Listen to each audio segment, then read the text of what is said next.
mais uma vez, muito bem-vindos. Agradecemos a presença do público, todos os participantes aqui da mesa redonda, que vai tratar de perspectivas das concessões de rodovias na América Latina. Tem sido dito aí, né, a BCR contratou um profissional de conhecido competência aí na área de atuação para preparar um paper que foi divulgado entre os debatedores. Chamamos, então, o Dr. Túlio Arvelo, que foi quem preparou esse material, para nos acompanhar aqui.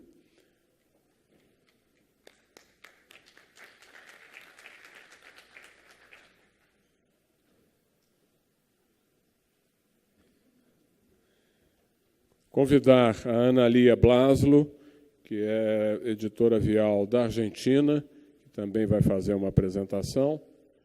E também Fernando Faria, sócio da KPMG. Bom, eu queria primeiro agradecer à BCR por esse convite. No nome do Ricardo, fomos colegas do BID. E fiquei extremamente interessado em rever essa pesquisa desses 3 países que nós fizemos, por vários motivos. E um deles é que o rapaz do BNDES anterior lembrou do JPOT, e eu tive o privilégio de participar do Plano Integrado de Transporte, não vou dizer a data, mas foi há bastante tempo atrás, ali na Rede Ferroviária Federal, na Avenida Presidente Vargas, onde ficava o JPOT.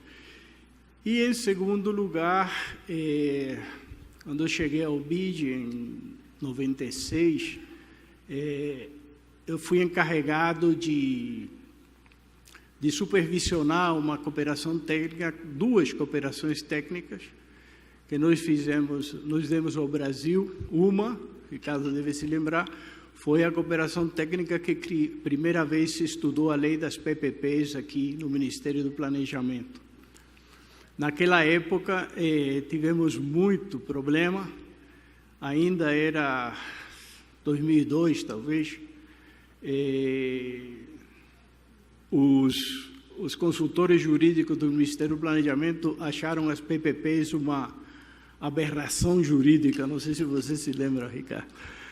E agora nós temos esse seminário e esse congresso, talvez 10 anos depois, né?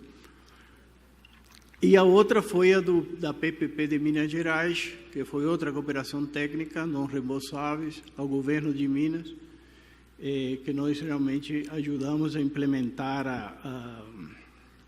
a unidade PPP de Minas Gerais, lá pelos 2004. Bom, vamos começar. A ideia aqui do trabalho foi a gente fazer uma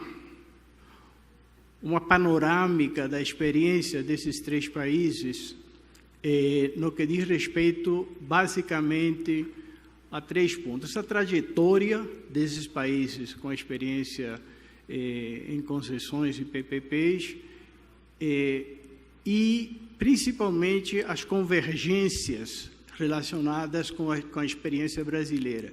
Nós não estudamos o caso brasileiro, mas os dados nos foram cordialmente fornecidos pela BCR.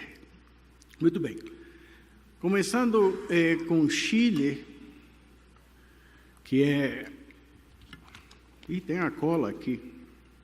Isso aqui é um high-tech impressionante. Começando pelo Chile, iniciando com o tamanho do mercado. Deixa eu botar isso aqui.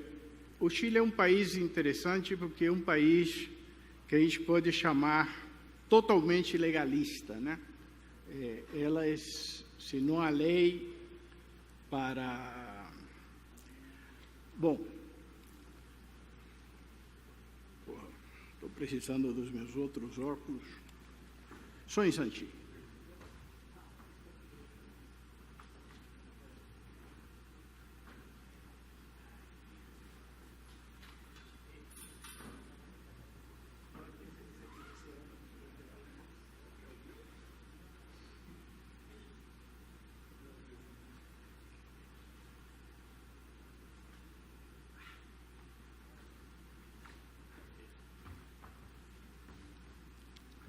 Muito bem.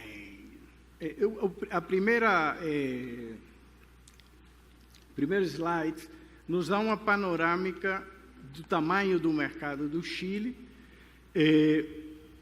O Chile só tem 24% das estradas pavimentadas e das pavimentadas as concessões têm 57%. E os dados um pouco defasados de 2011, aliás, estão com 37 concessões. Embaixo, é interessante a organização institucional do Chile no que diz respeito a concessões e PPPs. O Chile, que nós vamos ver mais tarde, é o único país dos 4 que eu analisei, dos 3 que eu analisei, que não tem poder regulador. Eles englobam o poder concedente e o poder regulador no Ministério de Obras Públicas, especificamente na coordenação de concessões dentro do Ministério de Obras Públicas. É a Coordenação Geral de Concessões e as concessões de PPP com o setor privado. Interessante a palestra que a mesa redonda anterior, perdi a metade dela, mas é extremamente interessante, e principalmente os expositores sobre o problema dos riscos envolvidos nas concessões.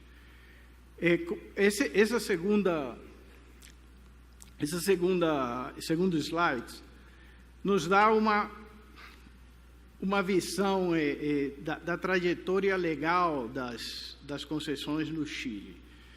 Vocês veem que começou em 82 e houve um lapso, porque não houve consenso da importância da infraestrutura na década de 80. Realmente, a história de concessões e PPPs no Chile começou em 91, com essa lei de 068, que cria um sistema flexível, reduz o poder do Estado e o iguala com o setor privado em termos de poder dentro dos contratos. Depois, em 96, foi criada essa Coordenação Geral de Concessões, que existe até hoje, e a lei das concessões específica foi esse Decreto Supremo do MOP 900, que é o marco mais importante das leis. Depois, em 97, se regulamentaram as concessões e a última modificação que eu consegui ver, eu usei dados secundários para fazer essa pesquisa e dados dos bancos multilaterais, principalmente o BID, Banco Mundial e CAF. Ou seja, não houve nenhuma pesquisa mais aprofundada sobre isso. Ainda sobre Chile, vai devagar um pouquinho. Cadê? Como é isso aí? Seria interessante, que eu acho que esse é o meu ponto de vista, o ponto nevrálgico das concessões e PPPs na América Latina é a gestão de riscos. E foi a conversa interessantíssima, pelo menos a metade que eu vi, sobre o problema dos riscos quando você monta o Project Finance, que eu acho que você engloba todos os riscos envolvidos para você poder dar o financiamento, as garantias e essas coisas. Aqui, a primeira fase, que é a fase de desenvolvimento, viabilidade e probabilidade, que estão listados todos os riscos que são analisados nessa fase no Chile. Tá? Então, técnica econômica, financeira, de demanda, que se falou muito na mesa redonda anterior, avaliação ambiental territorial, os investimentos, os custos de operação e manutenção, o desenho dos negócios e a disponibilidade dos terrenos. Depois, a segunda fase, que é a fase de licitação e desenvolvimento das bases da licitação, os principais riscos são apontados, que é o detalhe do modelo de negócios, direitos e obrigações. Depois vem a pré-qualificação, o processo de licitação, adjudicação, e já a terceira fase é a fase de construção e execução das obras licitadas. Aí vem uma série de outros riscos que são considerados. O risco que não está no contrato está fora, né? Então, quer dizer, o central de tudo isso é o contrato da concessão, que tem que espelhar quem vai assumir esses riscos que se encontram ao longo do processo. E a última fase é a de operação, fiscalização e a operação das concessões propriamente ditas. Aí vem os riscos que normalmente, fases e riscos, e por último, a entrega para a nova licitação, que seria já o ciclo começando de novo, né? Então, o Chile tem, como foi dito pelo Jean-Marc,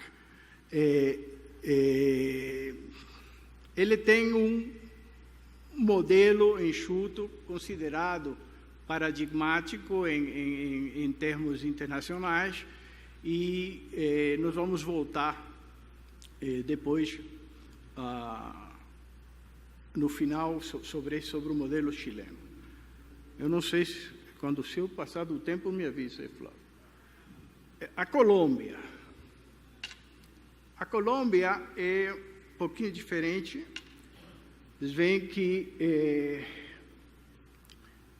ela está numa fase um pouquinho defasada do Chile, embora 36% das estradas pavimentadas estejam concessionadas, que são 32 projetos de concessão, nessa data que é 2014. Lamentavelmente, eu tive que me conformar com a data mais perto de hoje. Esse aqui está razoável. E uma coisa interessante, que a rede secundária e terciária é enorme, e só 8,5% das estradas são pavimentadas na Colômbia. Então, para quem gosta de mercado potencial, um mercado potencial bastante interessante.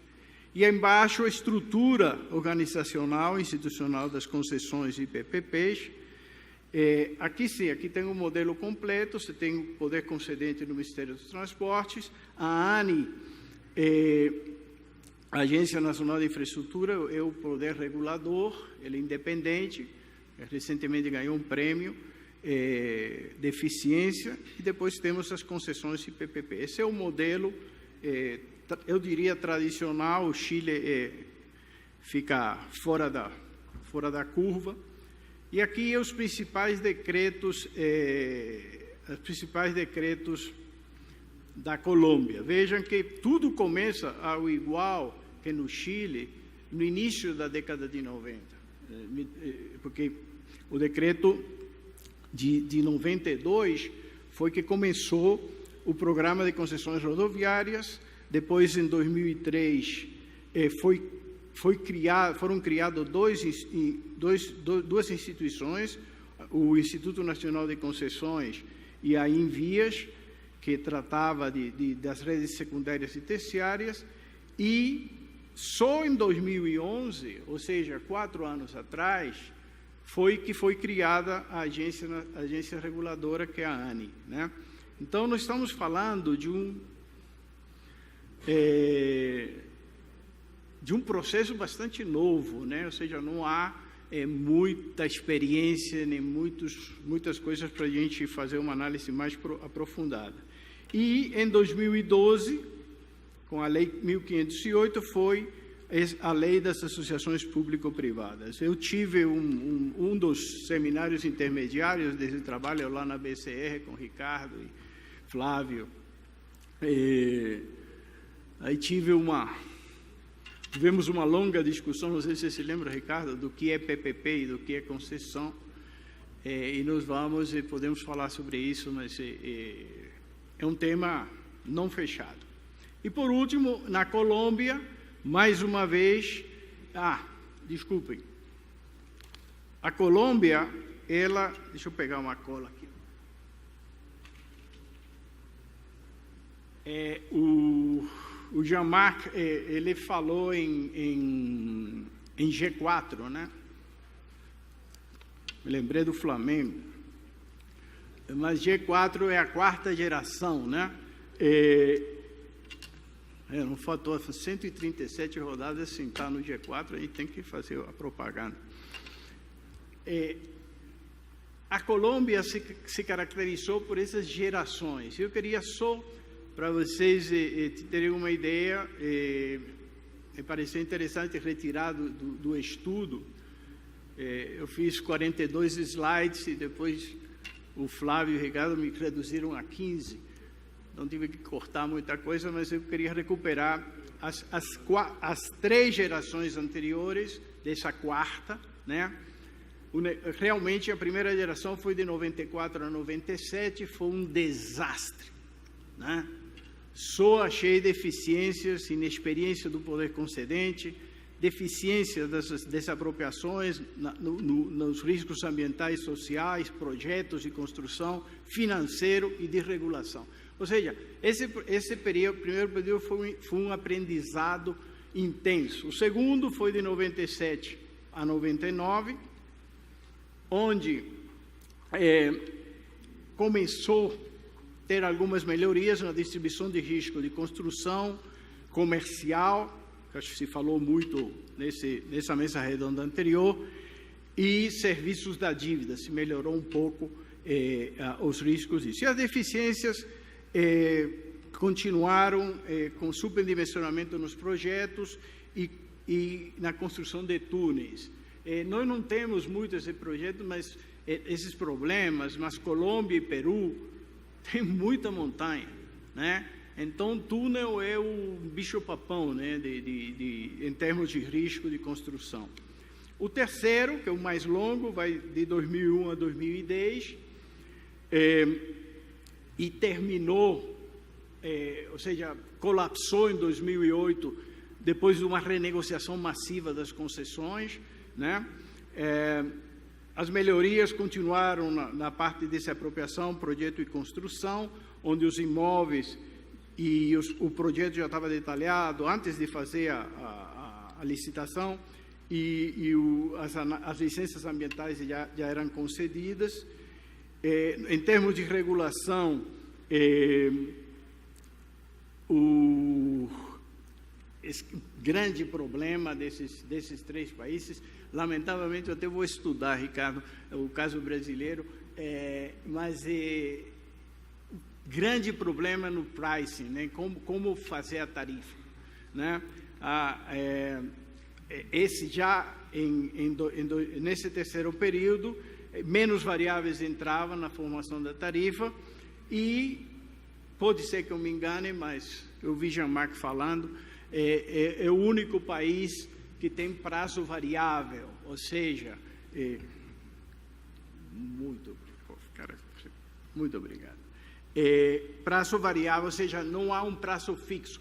Conversando com as lições na BCR que eu tive sobre o Brasil, parece que a legislação não permite no Brasil você ter um contrato com prazo variável. Ou seja, você fixa o valor presente líquido e quando você atinge esse valor presente líquido do seu projeto, você devolve a concessão. Essa é mais ou menos a ideia do prazo variável. Em Uruguai, se não me engano, eles usam esse modelo de prazo variável. Ou seja, atingiu o que você queria, então você devolve a concessão e faz outro, né? E a deficiência desse período, da terceira geração, foi principalmente o sistema de prorrogação dos prazos faziam com que se perpetuassem as concessões. Resultado que em 2008 houve uma total renegociação das concessões na Colômbia. Eu queria fazer isso e já em 2012, com a lei de PPP, aí começou a quarta geração. E então, vamos ver aqui rapidamente, no caso da Colômbia, em termos de organização da literatura, é muito boa. A concessionária, essa aqui é a distribuição do risco da quarta geração, essa que o Jean-Marc falou hoje. A concessionária fica com o risco de construção, exceto túneis, que é o bicho-papão, como eu falei, os túneis é risco do governo, operação e manutenção, financiamento, mudança de preços unitários dos insumos e na gestão de desapropriações e o passivo ambiental, sob o controle e supervisão da ANE.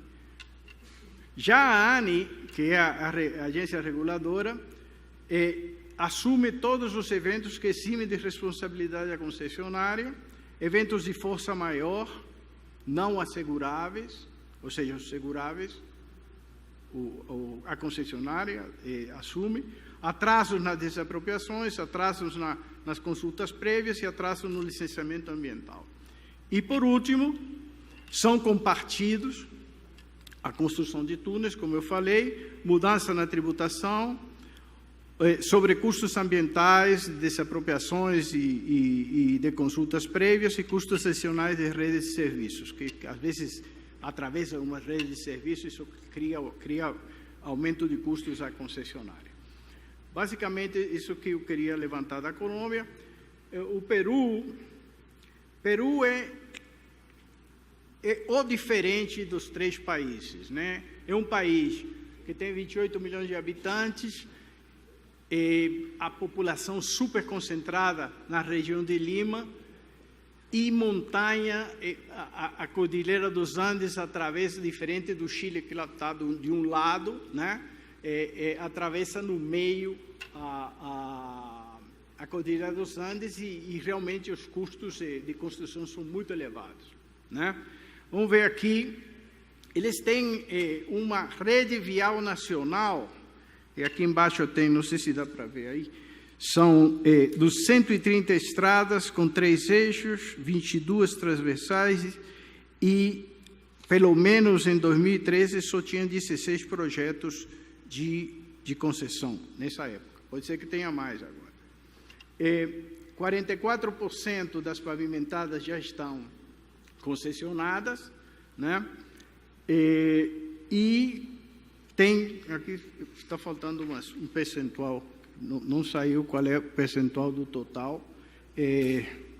Volta. Deve ser aproximadamente 20 e poucos % das pavimentadas em relação, não sei por que sumiu isso, em relação ao total de quilometragem das estradas do Peru. Vamos.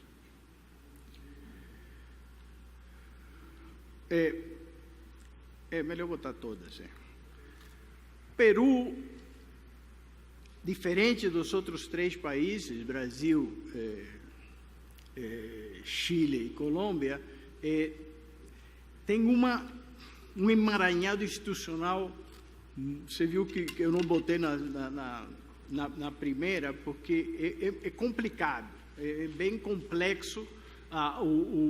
Funciona, mas é complexo, embora o Jean-Marc fez bastantes elogios ao sistema, né?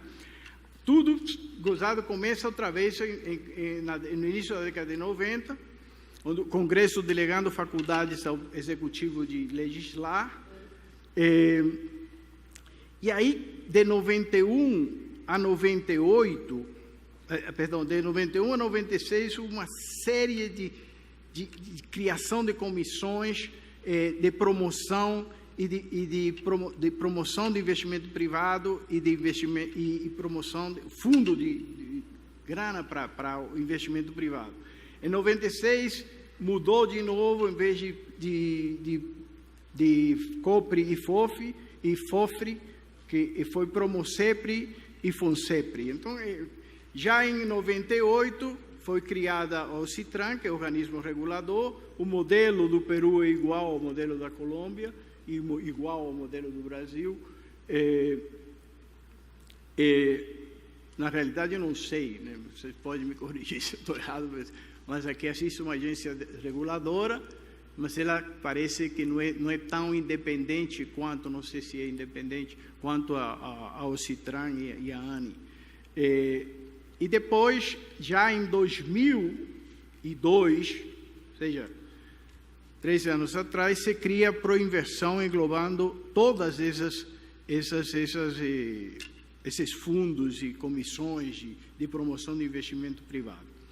E vejamos aqui, também foi o máximo que eu pude fazer para tentar entender o modelo peruano, né? Ele tem a presidência do Conselho de Ministros está por baixo, ou seja, está por cima de OCITRAN, que é o poder regulador, né? O poder concedente continua no Ministério dos Transportes, mas tem do lado esquerdo, né, tem o Ministério das Finanças com o sistema de financiamento das concessões e PPPs. Por que isso? Porque, no caso peruano, é muito difícil você conseguir uma concessão com viabilidade do ponto de vista privado. Ou seja, por causa do que nós falamos, das montanhas e da dispersão da população, a concentração da população, uma grande concentração da população também em Lima, os projetos não são muito rentáveis do ponto de vista privado, ou seja, não há uma atração exclusivamente privada como a nossa Rio-São Paulo, por exemplo, né? Então, é um modelo que tem muitas instituições opinando e participando, mas que funciona, né? Com a lei, essa última lei das PPPs de Peru. Muito bem. Aqui foi uma tentativa de fazer convergências que eu fiz no trabalho, juntando com a ajuda da BCR. Aqui tem mais ou menos onde o Brasil, o Chile, Colômbia e Peru operam em termos de concessões e PPPs. O Chile, me parece, e outra coisa são os prazos, aqui prazo de concessões, o máximo é 60 anos no Peru, né? No Colômbia é o único, como vocês veem, tem prazos variáveis, e a última linha, a incidência das renegociações, por um estudo feito pela CAF, foi considerada média no Brasil e no Chile, e alta em Colômbia e Peru. Em Colômbia nós vimos que realmente em 2008 o sistema colapsou e começou com a lei das PPPs em 2012, né? Essas são características, tem mais características no estudo que espero, depois desse seminário, dessa mesa redonda, a gente possa distribuir, depois de umas correções que têm que ser feitas. Bom, esse aqui eu acho extremamente interessante, essa tabela que surgiu na pesquisa que eu fiz. Em 1997, existe uma mania dos bancos multilaterais, eu espero que o Jamar já tenha ido embora, de fazer best practices, ou seja, as melhores práticas, utilizando a experiência mundial, que eles têm todos os dados do mundo, principalmente, esse é um trabalho do Banco Mundial, e esse trabalho de 97 fez uma melhores práticas de todos os países, acho que são 160 países, e determinaram ou seja, identificaram na área de desenvolvimento do projeto 2 tipos de risco, e assim vai, desapropriação meio ambiente 4 tipos, sendo que o total de riscos identificados no estudo do Banco Mundial em 97 foram 25 tipos. Agora, pasmem, um estudo de 2008, recente, pelo menos é o último que eu consegui identificar, o número de riscos envolvidos por isso que demora 2 anos para você acabar um estudo de Project Finance de uma concessão, são 95. Ou seja, em construção foram identificados o maior na área de construção, 29 tipos, em operação e manutenção, 26 tipos de riscos diferentes, né, que incidem nesse drama do setor de vocês, lidar com o futuro, né? Vocês têm um fluxo de caixa, projeta-se esse fluxo de caixa no futuro em função de uma demanda de tráfego também projetada, né? Lamentavelmente, a não ser os que têm inside information, o futuro a Deus pertence, né? Você tem incertezas e riscos envolvidos muito grandes. E já o estudo de 2008 identificou 95 tipos de riscos envolvidos que supostamente devem ser levados em conta quando se faz um contrato de concessão. Continua. E eu fiz isso aqui bem mais, eu só peguei alguns, naquele que eu falei inicialmente, sobre convergências dos 4 países, eu me dei o trabalho de pegar cada país e achar alguma literatura que diga de que forma esses países lidam com os riscos de alguns riscos, pelo menos os riscos que eu consegui identificar. O ideal é a gente monitorar os 95 riscos, né? Mas é praticamente impossível, porque no caso teria de conseguir os dados do Banco Mundial e tal. Mas aqui a guisa de como é que se diz, para ver se há alguma convergência, as bolinhas azuis e vermelhas significa que o risco, que há coincidência no tratamento, as 3 colunas de cada país, caso vocês não vejam, é o setor privado que assume o risco, o setor público ou público-privado, né? E tem os 4 países, por exemplo, um caso onde não há muita, por exemplo, em o que diz respeito à força maior, os eventos não seguráveis, há uma grande coincidência, com exceção do Brasil. Os dados do Brasil, nós fizemos uma reunião com o Ricardo, que demorou horas, tentando interpretar o que significavam esses riscos, e eu só botei essa tabela só à guisa de vocês virem o trabalho.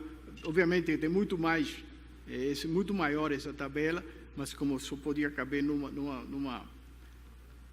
slide. Então, depois, agora a seguir, eu vou dizer quais foram as coincidências, que é muito difícil ver essas bolinhas. Vamos começar com os comentários e recomendações. Acho que estou bem?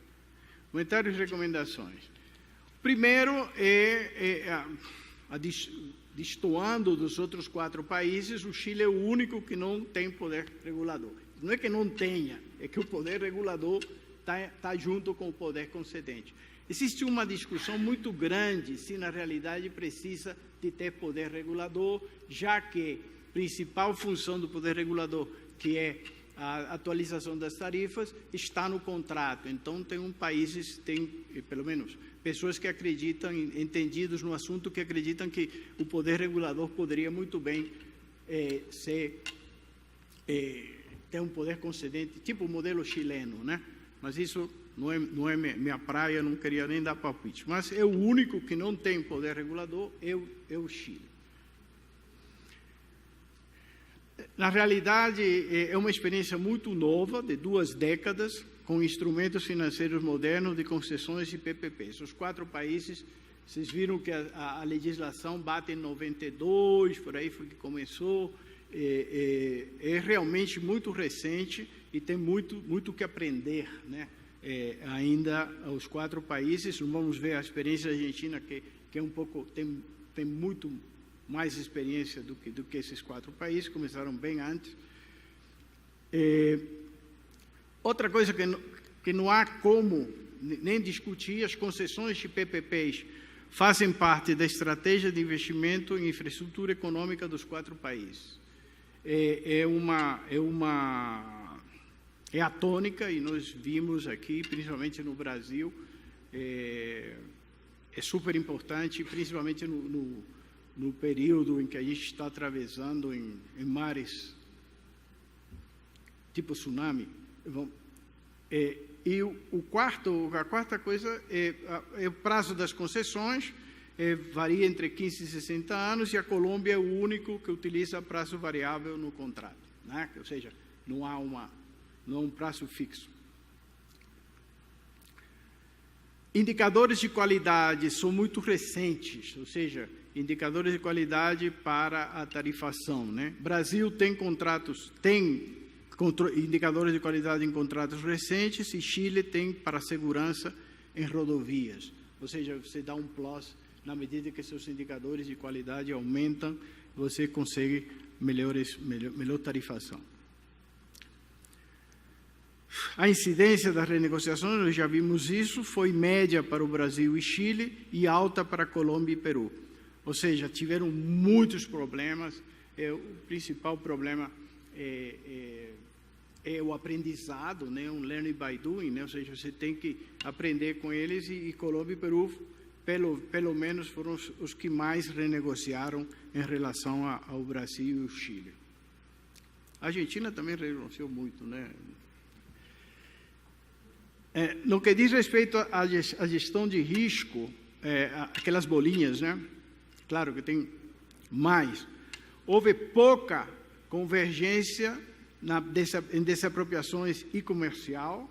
A convergência, eu considerei tudo qualitativo. Eu considerei média em construção e regulação, elevada em ambiental e social, e muito elevada operação e manutenção e força maior. Isso te dá uma ideia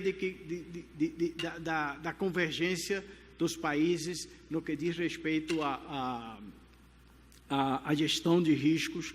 Ou seja, não haveria muito problema em operação e manutenção e força maior, e haveria muito problema nas desapropriações e na área comercial, que foi o papo da mesa redonda anterior.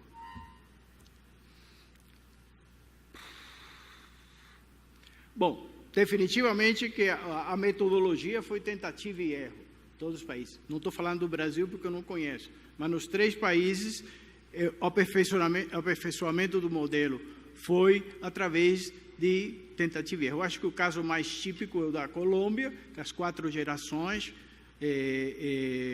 que as 3 primeiras acabaram numa mega renegociação, e houve realmente o processo de tentativa e erro, foi a tônica ou seja, não há um modelo paradigmático.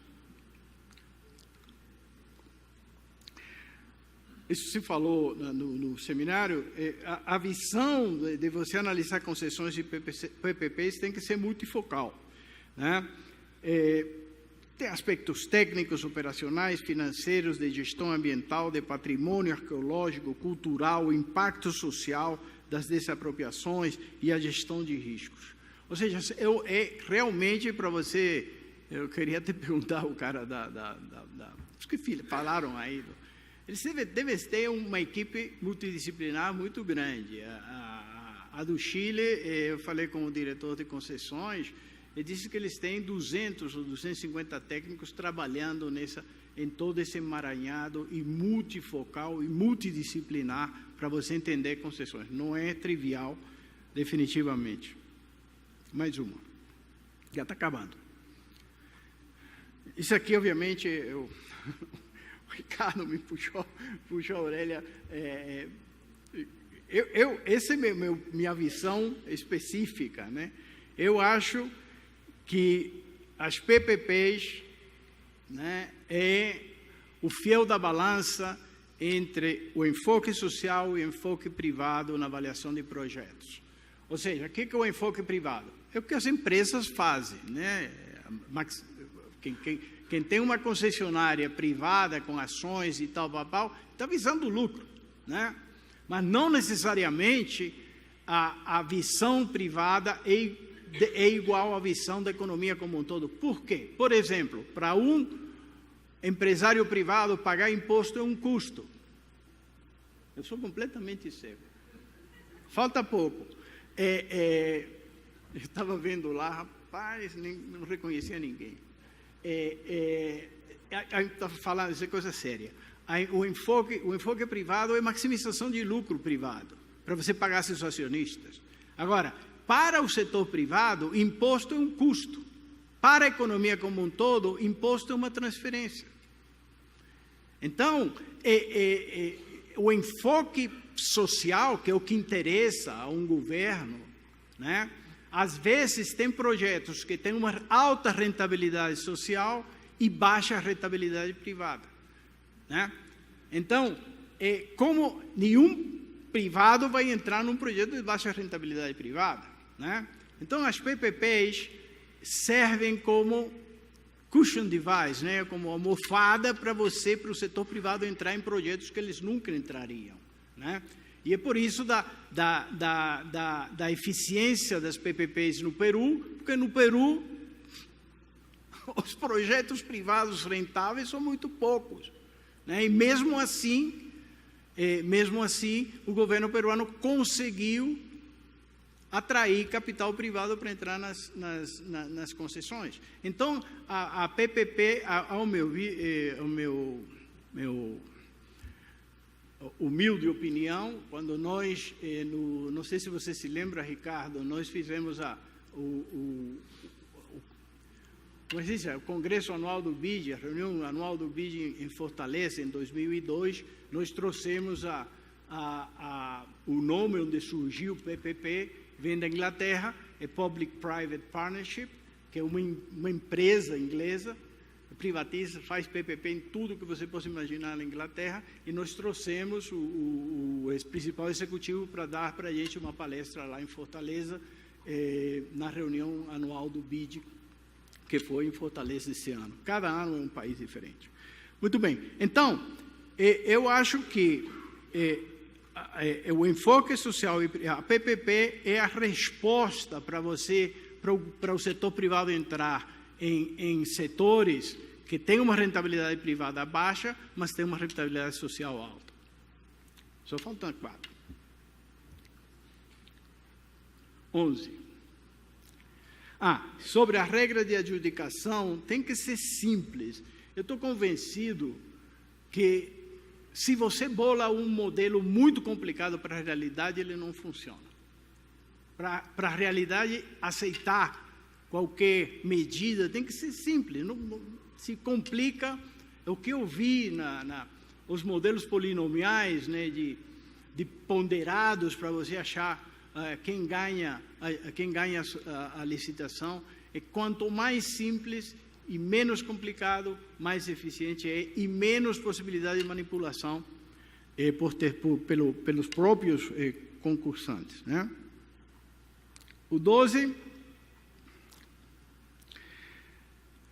pode ser que eu fiquei enviesado com isso, mas eu acho que a gestão eficiente de risco é uma condição necessária para o sucesso das concessões e PPPs. Quanto mais a gente conseguir colocar o princípio geral de gestão de risco quem tem que ficar com risco é aquele que sabe manejá-lo melhor, seja o governo, seja o usuário, seja o concessionário, né? Então, na medida em que nós conseguimos introduzir nos contratos de concessão e PPPs uma gestão de riscos, ou seja, identificar os riscos e contratualmente, legalmente, adjudicá-los, mais eficiente vai ser o sistema. A penúltima, acho que são 15. Uma ideia interessante, que eu acho que o Ricardo tem essa coisa, é fortalecer o diálogo entre as associações de concessionárias nos países, pelo menos nesses países, México, Brasil e os 3 que eu analisei, México, Argentina e os 3 que eu analisei. Uruguai interessante, mas tem poucas concessões, ou é pequeno. E outra coisa interessante, senti falta aqui nesse nosso... E, obviamente, a gente sabe por quê, né? A presença ou a ausência do poder concedente nesse seminário, que está... Essa cidade está em um vórtice, né? Olho do furacão. Então. O diálogo entre poderes do Estado envolvidos, ou seja, manter um diálogo constante, porque, como nós vimos, um negócio é bastante complicado. E o último, eu achava que poderia, pena que o Jean-Marc foi embora e não consegui falar com ele. A gente conseguiu um funding para fazer eu não sei como eu chamaria, uma análise comparativa da gestão de riscos nos países latino-americanos. Ou seja, não só, é como se fosse um monitoramento constante de revisão de como é feito essas best practices a metodologia o Banco Mundial deve ter, a gente tranquilamente pode fazer isso. Que mais? Acho que é só isso, gente. Acho que eu falei. Passei do tempo? Muito obrigado, hein?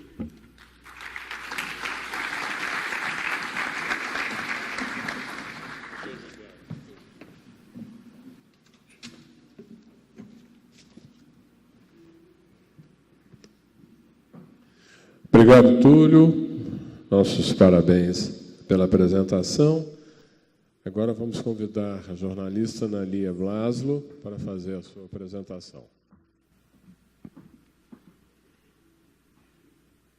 Buenas tardes. Bueno, les pido disculpas por no hablar portugués.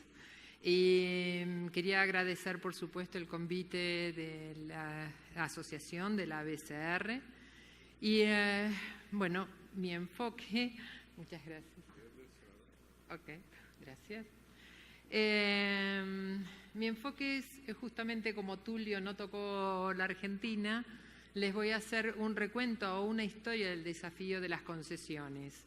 Me parece que es muy interesante ver los orígenes, o sea, y un poco ubicarnos qué es en la Argentina la historia del camino de las rutas. A ver, funciona. Bueno, esto es un cuadro de longitud nacional de caminos que, por supuesto, dados por la Vialidad Nacional, si son los caminos de de las rutas nacionales. Pero acá tenemos un detalle, que es el sistema vial argentino consta de 500.000 kilómetros. La red troncal son 38.000 kilómetros, que esos 38.000 kilómetros son pavimentados. La red primaria provincial, 177.000 kilómetros, y la red secundaria y redes menores, 285.000 kilómetros. Como verán, hay mucho por hacer, porque evidentemente tenemos que mejorar nuestras rutas y nuestras conexiones y comunicaciones. He querido para presentarles a ustedes un poco la historia del camino, porque realmente... investigando es un origen en inversión en las rodovías, es que con el 3% de lo que se transportaba en los ferrocarriles en los años 1932, un poco antes, se decide hacer la creación de la Dirección Nacional de Vialidad y crear los fondos para que haya una Dirección de Vialidad que construya los caminos. Ese fondo realmente es extraño porque hoy nos estamos peleando con la multimodal y la vuelta al ferrocarril, y tratando de reconstruirlo. Nosotros es una historia de luchas. Después, bueno, evidentemente en 1958, con las crisis, en todo ese periodo anterior hay una inflación, no hay recursos suficientes y entonces se crea el 35% fijo de una tasa de combustibles, que los autos, el gasto de los combustibles, el 35% va a un fondo para la creación de las rutas. En 1960, por la Ley 15.274, Como no era suficiente ese 35% de combustibles, entonces se amplía que hay un impuesto a las cubiertas y a la venta de los vehículos. Entonces hay la construcción, reconstrucción de caminos en la red troncal y se hace en un plazo de 10 años, en ese momento se logran los 15.000 kilómetros. Por supuesto que la historia de la inflación hace que los fondos también sean insuficientes, o sea, y llegamos a 1990, donde la Argentina tiene una gran crisis. Se decide que estamos en una emergencia económica y la asignación de créditos del presupuesto anual general de la Nación a Vialidad Nacional para que ella sea la que los gestione, y ahí se decide en 1990 la concesión a los privados, al capital privado, de 9.000 kilómetros de los 38.000 que tenemos. O sea, esta es la primera concesión de obra pública por la ley 17.520. Bueno, las concesiones en sí, o sea, es 9.383 kilómetros de la red troncal nacional, distribuidos, o sea, de 8.877 corredores que son dedicados a los viales, a las concesiones. Hay 236 kilómetros que es la red de accesos a Buenos Aires y los 270 kilómetros de red de acceso a Córdoba. Esto hace que las concesiones se diferencien. Este es un mapa de lo que es el país y las concesiones que, por supuesto, surgen de Buenos Aires, se hace radial y no llega al sur total, sino que son las que tienen más alta tasa, que para ser concedidas más o menos se calcula en ese momento que era una tasa media diaria de 3.000 autos, 3.000 vehículos. En 1990, estos corredores viales, hay 14 contratos, se crean 19 corredores, pero lamentablemente se piensa en 12 años. ¿Qué ocurrió con la inversión que vemos más adelante? Esos 12 años era muy poco. La inexperiencia que se tuvo en la Argentina fue que no se tomó en cuenta todas las variables, o sea, que lo que es una concesión. Eran las primeras experiencias, por supuesto tuvieron una obligación de rehabilitar, mantener y mejorar la capacidad de las carreteras, se establece una tarifa máxima y un ajuste por inflación. Por supuesto que el concesionario tenía que ofrecer condiciones de calidad y seguridad. Por supuesto, como hemos visto también, todo el compromiso de los concesionarios era conservar, mantener, ofrecer, garantizar, realizar las obras de ampliación o mejoramiento. Como vemos, o sea, esto se basa en los 3.000 vehículos día.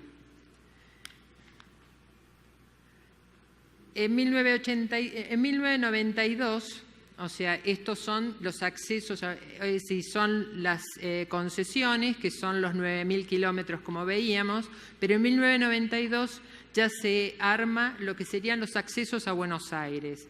Ahí los accesos a Buenos Aires son 4 autopistas, o sea que son de gran capacidad, y si, por ejemplo, la tasa media está en alrededor de los 300.000 vehículos diarios, y el compromiso es la explotación, mantenimiento y mejora de autopistas. No incluye una garantía de tráfico mínimo, que sí con los otros 9.000 kilómetros. No se inician, por ejemplo, la primera que hubo fue Autopistas del Sol, que es la que une con zona norte, y esa autopista fue creada mientras circulaba el tráfico, o sea, tenían que hacer la construcción. Y, por supuesto, no podían comenzar a cobrar el peaje hasta no terminarlas.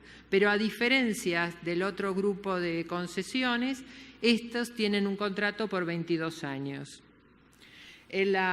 Aquí se logra que una participación de la inversión privada del 30%.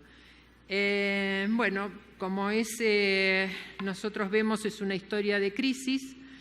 Por supuesto que en 2003 se finalizan los contratos porque pasan los 12 años el contrato son 17 corredores viales interurbanos, que son los 9.000 kilómetros, entonces que se consolidan en 6 contratos.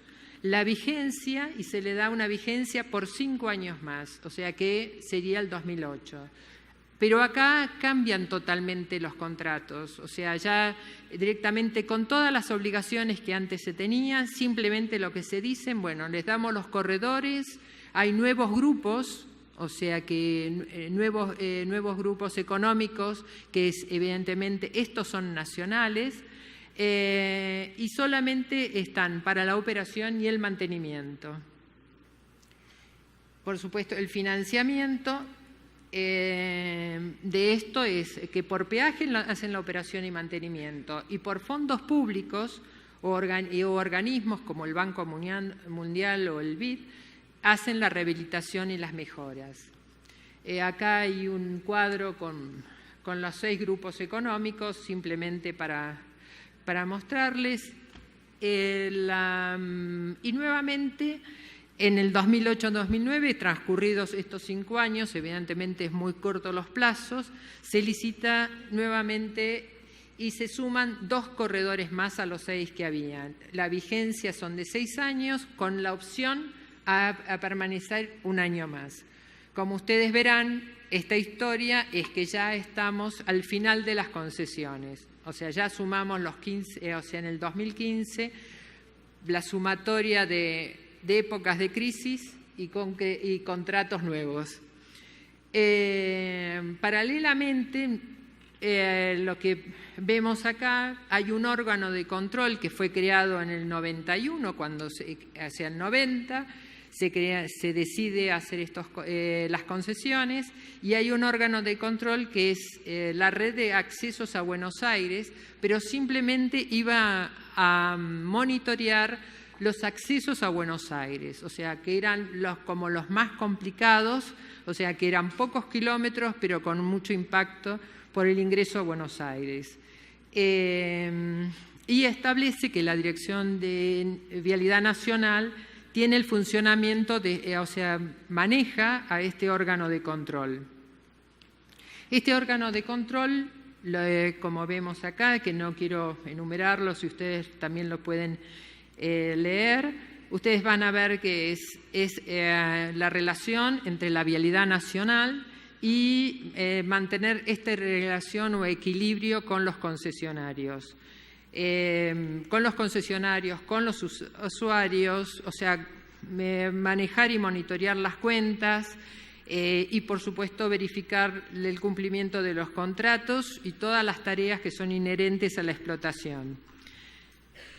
En el 2001, por supuesto que OCRAVA, este órgano de control, en el 2001 dicen, bueno, no, acá tenemos que cambiar como órgano de control que monitoree todas las concesiones. Entonces se suman los accesos a Buenos Aires, los corredores viales, que son los 9.000 kilómetros, y una conexión física entre Rosario y Victoria, que era un puente, que era una pequeña concesión del puente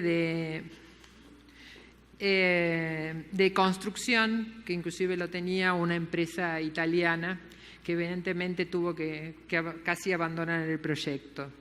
Pero es un puente muy importante de Rosario.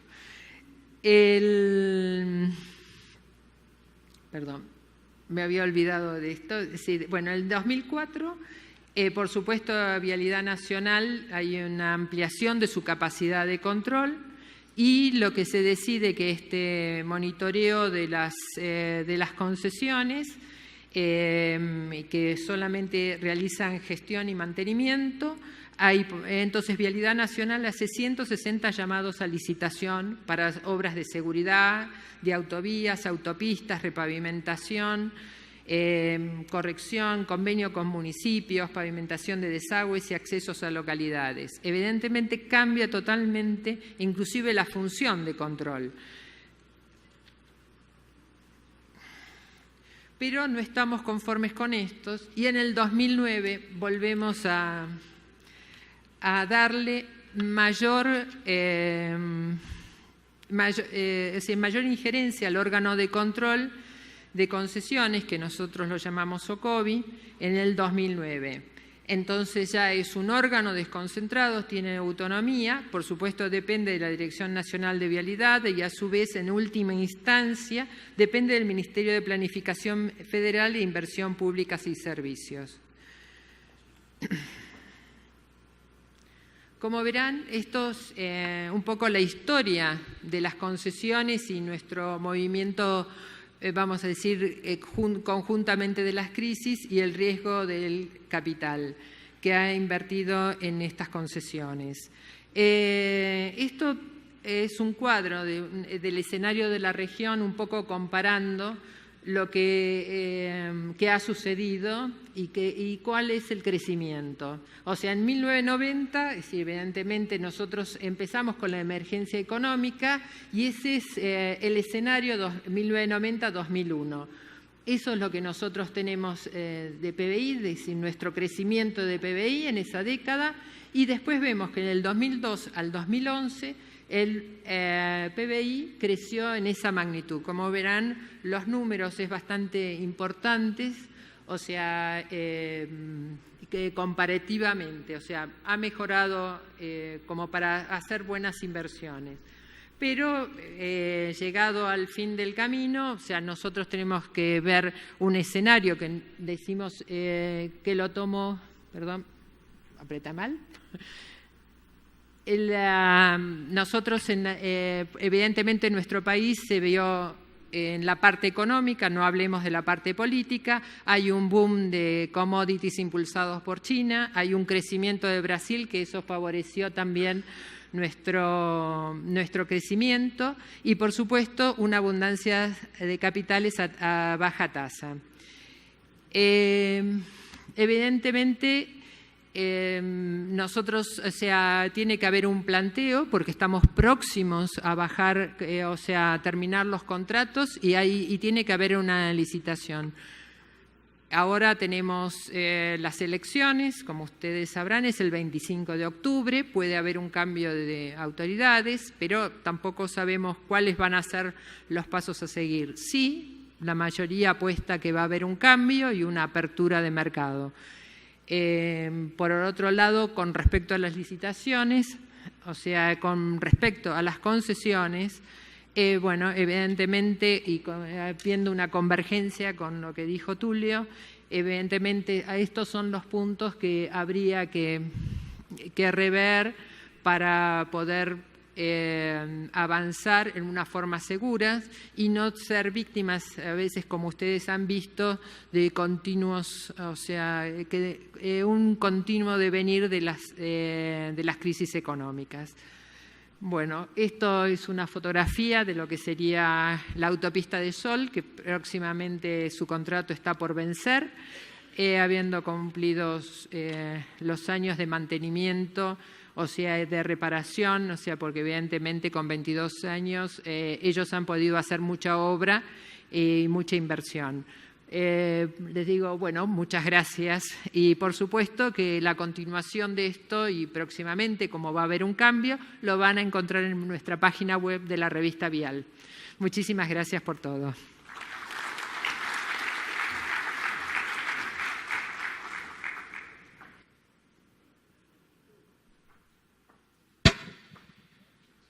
Muchas gracias, Ana Lia. Agora, Fernando Faria vai fazer uma apresentação para culminar aí o nosso seminário. Muito obrigado, Fernando.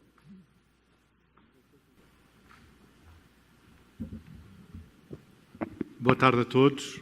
Em primeiro lugar, agradecer a vossa presença, mas também o convite da ABCR para estar hoje convosco, falando um pouco sobre a experiência de concessões rodoviárias na América Latina. Eu não vou entrar muito em detalhe na experiência dos vários países. O foco da minha apresentação é tentar extrair os ensinamentos desses vários países e de que forma nós podemos aproveitar nas concessões rodoviárias no Brasil. E antes de fazer isso, queria dar um conjunto de indicadores para vocês de como é relevante nós aprendermos com as experiências dos outros e tentarmos, no programa de concessões rodoviárias no Brasil e no programa de concessões de infraestrutura, tentarmos atrair o máximo possível investidores e capital para esses projetos. E os primeiros dados que tinha para vocês todos saberão isto, são várias as fontes que suportam estes valores, mas, na verdade, hoje a exigência de investimento em infraestrutura por ano no mundo são 5 trilhões de dólares. Se formos para a região da América Latina, nós estamos a falar de aproximadamente 300 bilhões de dólares por ano para serem investidos até 2030. Os 5 trilhões de dólares que eu falei a nível mundial é também um valor por ano. Mas na América Latina, onde estão estes vários países, a necessidade de investimento em infraestrutura são 300 bilhões de dólares. E tem a ver com o crescimento da população, tem a ver com o fenómeno da urbanização, tem a ver com reduzir as emissões de carbono. Enfim, tem um conjunto de fatores que influenciam este valor de investimento. Mas, na verdade, é preciso capital. Os governos não têm capacidade, todos eles na América Latina, de desenvolver este esforço de investimento e o setor privado é necessário para ajudar o setor público a desenvolver essa infraestrutura. Mas, para isso, é preciso atrair esse capital para o país. E hoje, verdadeiramente, existe uma competição por capital privado para participar em projetos de concessões em todo o mundo e na América Latina.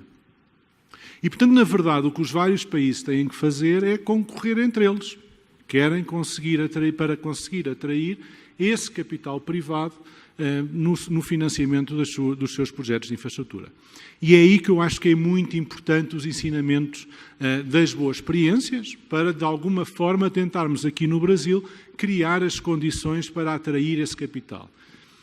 Enfim, vou tentar trazer um conjunto de soluções, mais do que ser crítico, mas começo por dizer que acho claramente que o Brasil não está a conseguir atrair esse capital. Está a perder, neste momento, essa competição para os outros países.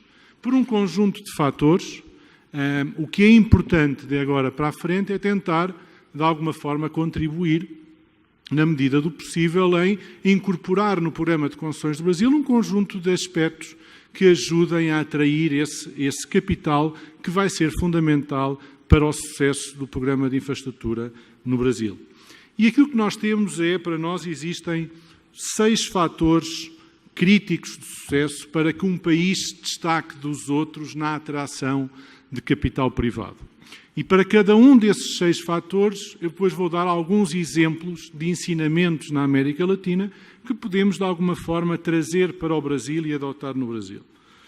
O primeiro elemento é o de apoio político.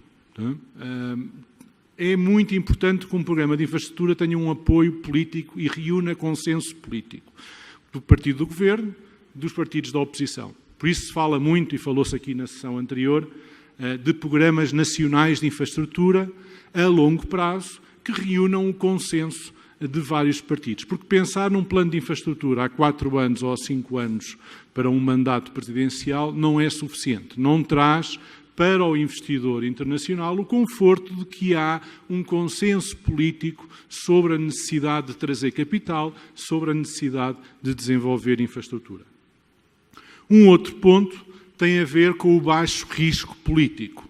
E, enfim, nem quero entrar agora nos detalhes do Brasil, mas a importância do baixo risco político tem a ver com a necessidade de que a infraestrutura, na verdade, é um setor muito politizado. É um setor que todos nós sabemos, em período de eleições sempre se faz um anúncio de novos projetos, porque todos entendem que a demanda de infraestrutura é tão grande que acaba por influenciar comportamentos políticos. E temos, de alguma forma, que despolitizar isso. Mais uma vez, é um desafio para vários países. Para um investidor internacional, é importante ter uma visão de longo prazo e é importante ter uma visão de que o poder político, de alguma forma, não está de forma recorrente, a influenciar os programas, a alterar os programas e, com isso, a aumentar o risco político desses projetos de infraestrutura. E aí, também um conjunto de ensinamentos. O Brasil até deu um passo importante quando criou a EPL, na altura com um organismo que tinha essa visão de planejamento de longo prazo, mas é importante agora continuar com esse processo de despolitização e tornar a infraestrutura um assunto técnico, um assunto de responder a uma necessidade de população, e isso deve ter um caráter muito mais técnico do que político. Um outro elemento dos 6, o terceiro elemento importante para atrair esses investidores e para ter um programa de sucesso é nivelar as oportunidades entre os vários parceiros. Um parceiro internacional, tenho o privilégio de trabalhar também com parceiros nacionais, com parceiros internacionais, mas um parceiro internacional não entende muito as jabuticabas que existem no programa de concessões brasileiro, e isso, obviamente, afasta também esse parceiro. É preciso criar as condições de que não haja surpresas para esses parceiros internacionais e que vão investir num ambiente que não é muito diferente do ambiente em que investem noutros países. E este nivelamento de oportunidades, já vamos ver mais à frente, pode-se conseguir de várias formas. Um quarto elemento que é chave para atrair esses parceiros internacionais é um fluxo de projetos que seja previsível e sustentável. Investir num projeto de infraestrutura é muito dispendioso. E para um parceiro internacional, a decisão de investir no Brasil significa que tem que ter um fluxo de projetos que seja sustentável e que não esteja sempre a alterar. Um fluxo de programa de concessões rodoviárias que não altere sistematicamente consoante os períodos políticos em que nós vivemos. Isso é fundamental para poderem alocar os seus recursos para o país e para, com isso, justificarem um investimento de longo prazo nesse país. Portanto, um fluxo de projetos previsível e sustentável é fundamental. O quinto elemento-chave para o investidor alocar o capital a projetos de infraestrutura no Brasil tem a ver com a disponibilidade de financiamento e de recursos do Estado para pagar o serviço. Este também é um elemento-chave. E eu aqui faço só um parênteses. Nós temos o privilégio no Brasil de ter um BNDES que tem aportado bastantes recursos à infraestrutura no Brasil, mas não escondo para vocês que eu vejo como positivo, e para muitos pode ter sido uma evolução menos boa, mas vejo como positivo este incentivo que é dado a trazer financiamento privado para, em conjunto com o BNDES, financiar os projetos. Acho que isso é positivo para o mercado, aumentar as fontes de financiamento. Mas disponibilidade de financiamento e recursos para pagar o serviço é fundamental. E, finalmente, e não menos importante, o sexto elemento tem a ver com ter um setor público forte. Um setor público que tenha capacidade de entregar esses projetos nos prazos, cumprindo o objetivo de entregar um programa de infraestrutura nos timings que foram anunciados para o mercado. Estes são um pouco os 6 elementos. Agora vou falar de alguns temas que eu acho que são um aprendizado das experiências na América Latina e não são muito distantes, e portanto acho que não devem ser difíceis de incorporar no Brasil e que vale a pena uma reflexão. Em primeiro lugar, tem a ver com porque é que nós queremos um programa de infraestrutura. E aquilo que nós temos visto nos governos da América Latina e também a governos em todo o mundo é o foco de ter um programa de infraestrutura é aumentar a qualidade de serviço ao mais baixo custo para o usuário. Este tem sido o objetivo dos vários governos. Eu falei aumentar a qualidade de serviço ao mais baixo custo. Eu não falei em ter a tarifa mais baixa. E ter um critério baseado só na tarifa e na tarifa ser mais baixa nem sempre é a melhor solução. Vou pegar no exemplo da Colômbia, do 4G, que já falámos aqui. Os critérios de avaliação das propostas, sim, a tarifa é um elemento importante, mas é feito um trabalho por parte do governo colombiano na avaliação das propostas, que é, depois de receber as propostas, eles vão excluir os extremos. Ou seja, quando aparece um licitante nesse processo que vem com uma tarifa significativamente mais baixa do que a média das restantes propostas, e quando essa diferença ultrapassa determinado percentual, essa proposta é retirada da mesa. Como também é retirada da mesa, obviamente, as propostas mais altas. Ou seja, nesse processo não ganha necessariamente o concorrente que apresenta a tarifa mais baixa. E isto parece algo estranho, mas tem a ver com uma visão no governo da Colômbia e partilhada por outros governos, de que tarifa mais baixa não significa cumprir com o objetivo de melhorar a qualidade do serviço ao custo mais baixo para o usuário. Porque o foco também deve ser melhorar a qualidade de serviço. O programa da Colômbia, olhando para a evolução do 4G, tivemos as grandes construtoras e players de rodoviários mundiais a participar nesse programa. Estão fechando agora um conjunto de projetos. Eu não estou dizendo que a solução aqui no Brasil é uma solução de mudar o esquema e não ser a tarifa mais baixa. Mas tem que haver essa preocupação. E isso também é importante para o investidor internacional. Uma preocupação no foco no serviço e na qualidade do serviço. Isso pode ser feito com este modelo de excluir propostas anormalmente baixas, em termos de tarifas. Pode ser feito com uma exigência que também existe na Colômbia, uma obrigação de fechar o financiamento de longo prazo num período de tempo. Findo esse período de tempo, essa proposta também é afastada e começa-se uma negociação com o segundo player, porque existe uma visão que o processo de financiamento é também um processo de validação das premissas e, portanto, se aquela proposta faz sentido, se aquela tarifa faz sentido, vai ter financiamento. Então, se vai ter financiamento, o projeto deve avançar. Se não consegue financiamento, é porque aquele projeto, de alguma forma, aquela equação económica ou financeira não fecha. Mas o tema do financiamento, de colocar um prazo, na Colômbia também colocaram um prazo de 1 ano para fecharem o financiamento de longo prazo. Findo esse prazo, começam as negociações com o segundo classificado, ou o segundo classificado dá-se a oportunidade para fechar o financiamento. E existem outros modelos ainda. Existe um modelo muito utilizado também, que é um modelo da concomitância da assinatura do contrato de concessão com o contrato de financiamento. Mais uma vez, se o financiamento é a forma de validar as premissas e de garantir que a equação económico-financeira funciona, então vamos assinar em simultâneo o contrato de concessão e o contrato de financiamento, porque isso vai obrigar a uma discussão de se de facto aquela tarifa que foi oferecida é de alguma forma aceite pelos bancos financiadores, porque sendo aceite pelos bancos financiadores significa que a proposta é robusta. Portanto, o nivelar as oportunidades tem a ver com isso. O nivelar as oportunidades tem também a ver com o conhecer-se bem e um investidor internacional conhecer bem com quem lidar num programa licitatório, num programa de concessões. E isso é algo também chave. Nós vemos uma evolução no Peru com a criação da Proinversión, na Colômbia com a ANI, com a DNP, o Departamento Nacional de Planificação, também fazendo um esforço de concentrar um conjunto de entidades, porque, no fundo, é o conceito de haver um one-stop shop no setor público para interlocução com o setor privado.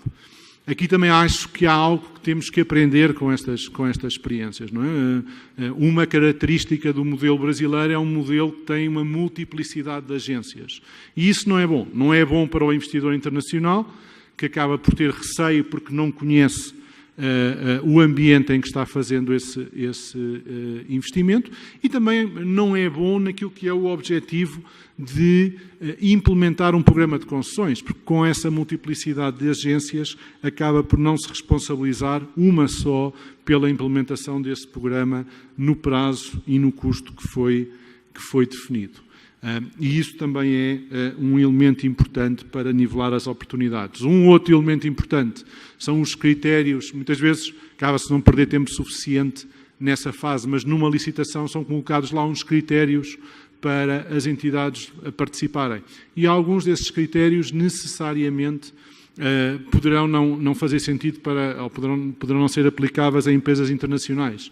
Isso é preciso rever para dar igualdade de circunstâncias. Aí o Peru tem feito um trabalho importante, como o Chile, como a Colômbia. O Chile é conhecido também por ter as grandes players de infraestrutura, sejam construtores, sejam operadores de infraestrutura, sejam os próprios fundos de infraestrutura e fundos de pensão, a investir significativamente no país e nas concessões existentes. Este é um tema importante. Também comparando com outros países, apoio político. O tema da Colômbia é um tema importante também aí, que é quando se assina um contrato de concessão, registam-se no longo prazo nos orçamentos públicos as obrigações financeiras decorrentes desse contrato de concessão. Ou seja, o próximo governo passado, o período atual de governo, o próximo governo tem a responsabilidade de assumir aqueles encargos como seus. Os encargos das concessões não entram para os encargos gerais dos ministérios. E isto também é um elemento importante de apoio político, que é o investidor saber que, passado 4 ou 5 anos depois daquele governo sair, o governo seguinte tem uma obrigação já no seu orçamento para pagar essas concessões. Isto é fundamental também para o sucesso. É o processo de vigências futuras que está sendo implementado. E Colômbia não tem os mesmos mecanismos que o Brasil tem para financiamento de longo prazo de infraestrutura. Não tem um BNDES, com a capacidade do BNDES para financiar, mas tem este compromisso com o privado de ter vigências futuras que são não mais do que reservar orçamentos futuros para suportar os encargos com as concessões. Outro tema-chave que tem a ver com financiamento, outro critério importante. Aí vamos pegar um pouco na experiência do Chile. A experiência do Chile, para além do tema do prazo variável, tem algo muito interessante também. E que, mais uma vez, é uma iniciativa do governo chileno, já na década de 90, de atrair financiamento internacional para os seus projetos. E que foi fazer o quê?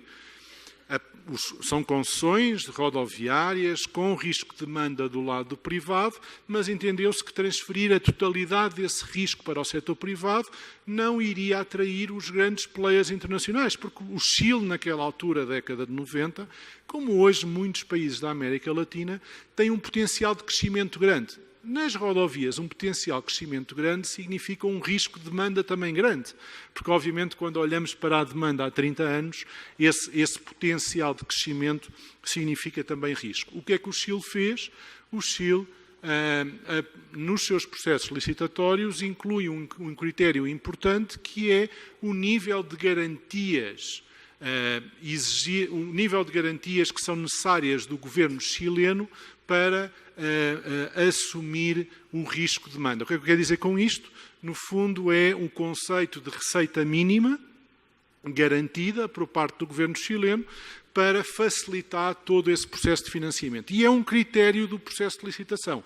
Quanto mais garantias eu exijo, sou mais penalizado. Quanto menos garantias eu exigir, sou menos penalizado. Mas foi um elemento importante que o governo chileno introduziu para, de alguma forma, reduzir o risco deste tipo de projetos. Reduzir o risco deste tipo de projetos. Eu repito esta parte, porque este é um elemento fundamental neste processo, que é, vai existir sempre, e existe em todos os países, esta discussão entre um objetivo político de reduzir a tarifa e de focar na redução da tarifa e um objetivo de criar condições para atrair esse financiamento internacional para os projetos. E muitas vezes os objetivos são conflituantes. Agora, para a dimensão das necessidades de infraestrutura no país e da América Latina, o conseguir atrair esses players internacionais hoje entendo como fundamental e, portanto, mecanismos de não depender só da tarifa, de focar na qualidade de serviço, de reduzir os entraves à participação de entidades internacionais, o de criar obrigações de longo prazo de governos, de Estados para esses programas de infraestrutura são fundamentais. Estou consciente do tempo, queria só abordar um outro elemento que é interessante na comparação entre as experiências da América Latina e do Brasil. O Peru, um país mais recente em termos de programa de infraestruturas, ainda muito para fazer, entendeu várias coisas. Primeiro, entendeu que o modelo das PMIs, que também tem, não pode ser o único modelo para desenvolver infraestrutura. Um reconhecimento que, para atrair players internacionais para o seu programa, precisa de estruturar ele próprio os projetos de uma forma que traga as melhores práticas internacionais. E aí a Proinversión, hoje, a entrega do seu programa de concessões, parte sim está ainda utilizando as PMIs, mas uma parte relevante estão eles próprios, o governo peruano, através da Proinversión, a estruturar projetos. Isto também é uma evolução muito importante. Eu acho que, de alguma forma, um processo que está totalmente dependente de PMIs é um processo que não entendo como uma melhor prática, longe disso. É preciso o governo, o setor público, ter a sua capacidade interna para desenvolver esses projetos. E as experiências internacionais e no Peru revela isso mesmo, o reduzir a dependência das PMIs e ser o próprio Estado a estruturar os projetos, porque isso é uma demonstração de apoio político e também uma demonstração de capacitar as pessoas do setor público a saberem estruturar, saberem negociar e saberem entregar projetos de infraestrutura. Estes são alguns exemplos de práticas na América Latina comparadas com a prática brasileira. Enfim, estou consciente do tempo, teria muito mais para falar, mas espero que há aqui alguns ensinamentos que possamos retirar destas experiências e, com isso, melhorar o programa de concessões no Brasil, porque isso vai ser fundamental se quisermos atrair esses players internacionais para o mercado de infraestrutura local. Muito obrigado.